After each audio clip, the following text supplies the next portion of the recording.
Hello everyone and welcome back to my channel. It is now September and fall is slowly creeping its way back into our lives. I confess I'm really excited. I can't wait for the change of season. I simply love seeing the golden and red hues burst forth from the hills and mountains of my home.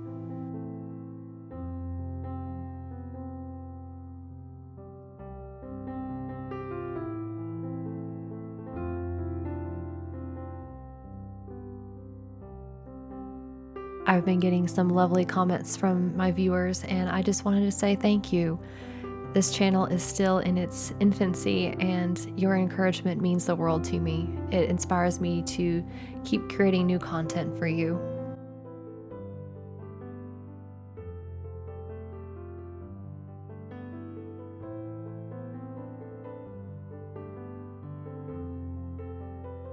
One of the highlights of this month will be a fall market I will be participating in.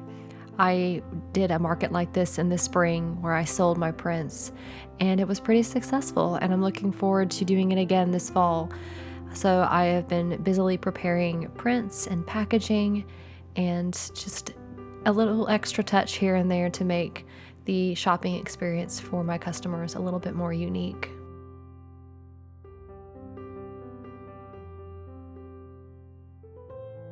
It's a little overwhelming and very humbling to see people purchase my art. I love creating beautiful things and I want to share that beauty with others. And knowing that people desire to have my art in their home just blows my mind sometimes. And I thank you for your support.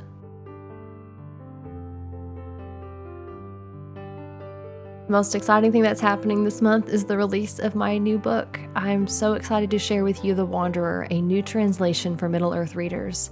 It'll be coming out later this month, and it's a poem that Tolkien drew heavily from as he was creating his myths and characters for The Lord of the Rings and the Silmarillion. The translation that I have put together highlights some of those influences and makes them come alive for the reader so that they can see where Tolkien's literary genius came from a little bit. And I've also illustrated it, as you can see here. It is my hope that lovers of Tolkien, old and new, will come to appreciate his work even more deeply than before.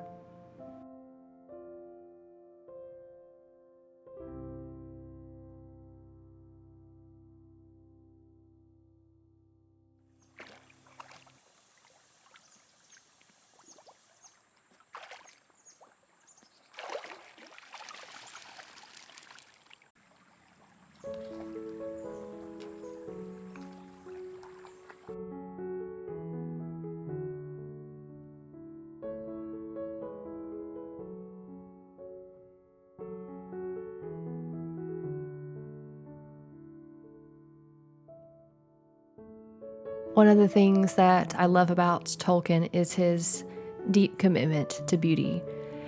He believed that we as human beings are sub-creators in this world that was created and given for us.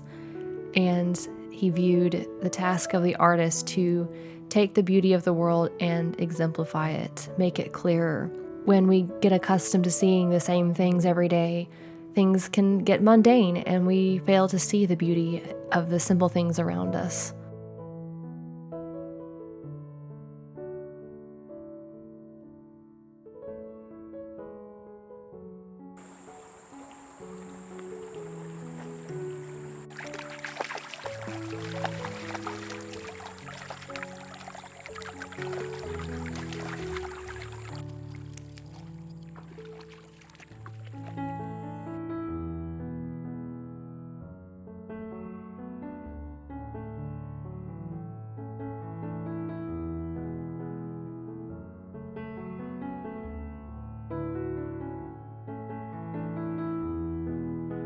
As sub-creators, we can take that which has become mundane and refashion it and represent it in beautiful and inspiring ways. And this is exactly what Tolkien did.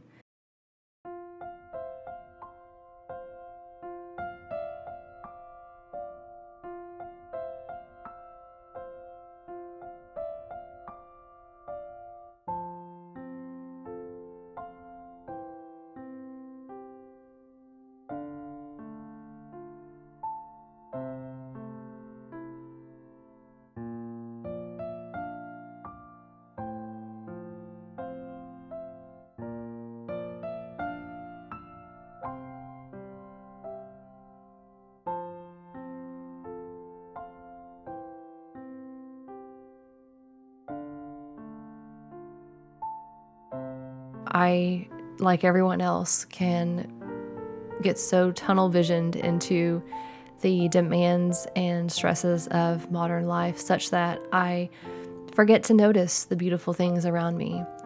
But being an artist and learning new crafts has forced me to break out of that bad habit and look at things anew, look at my surroundings in a different way.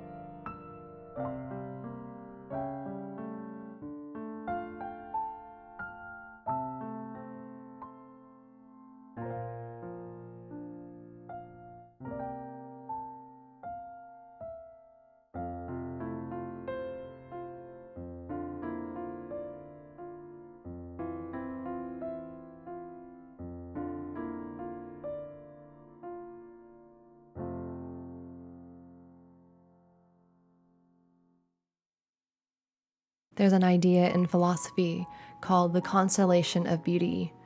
And I love that thought, and I've been pondering a lot about what it might mean for beauty to be consoling in nature. And I think that this goes back to one of the reasons why I love Tolkien so much. Tolkien was deeply committed to his faith and his belief that the world that was created was beautiful. Rather than filling his book with overt messaging, he decided to let beauty become the power and the medium through which he communicated the ideas and beliefs and doctrines that were so near and dear to his heart. And I think artists today need to take a lesson from that.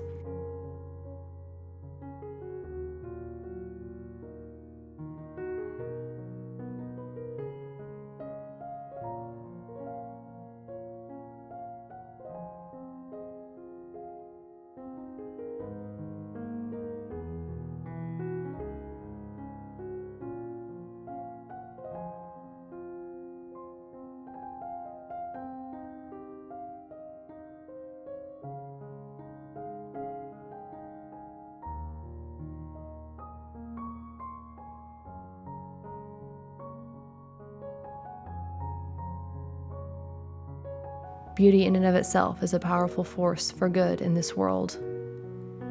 Beauty has been obscured by so many human failings, but when we bring beauty back into the forefront and celebrate it and preserve it, like the elves did in Middle Earth, we can stem the tide of evil in this world.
I recently discovered a poem by Tolkien called Mythopoeia.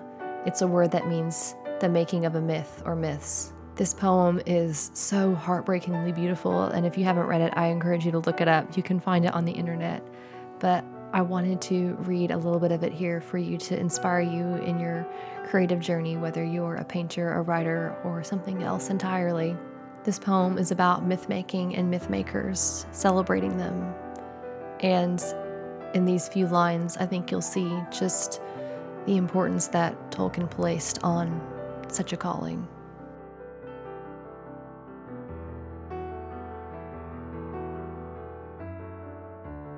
Speaking of myth makers, Tolkien writes, "They have seen death and ultimate defeat, and yet they would not in despair retreat, but oft to victory have turned the lyre and kindled hearts with legendary fire, illuminating now and dark hath been, with light of suns as yet by no man seen." Be sure they still will make, not been dead, and poets shall have flames upon their head, and harps whereon their faultless fingers fall, there each shall choose from ever from the all.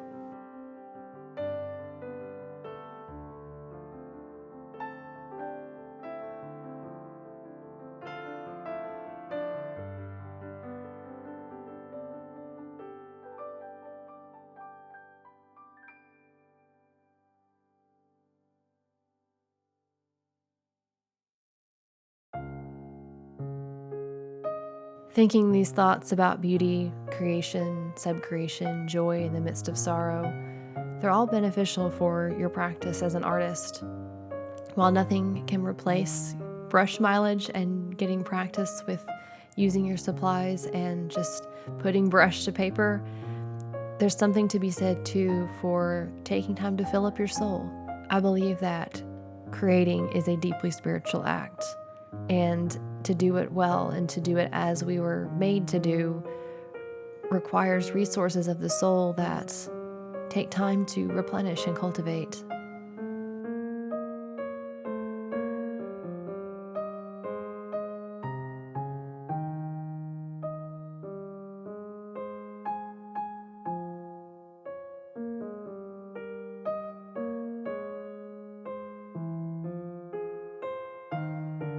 If you're struggling creatively, perhaps one of the best things you can do is simply rest. Take time to fill up your soul. Some of the ways that I do that are simply exposing myself to beautiful things, whether that be a beautiful passage from scripture or a beautiful piece of music, some heart-stirring poetry, or even a film in which the cinematography and the story itself celebrate beauty.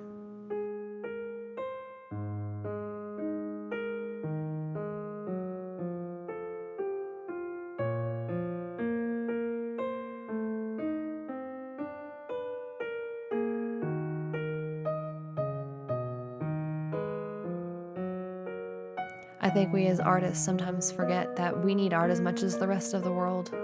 Yes, we create quite a bit of art, more or less depending on whether or not we are full-time, professional, hobbyist, or just a beginner.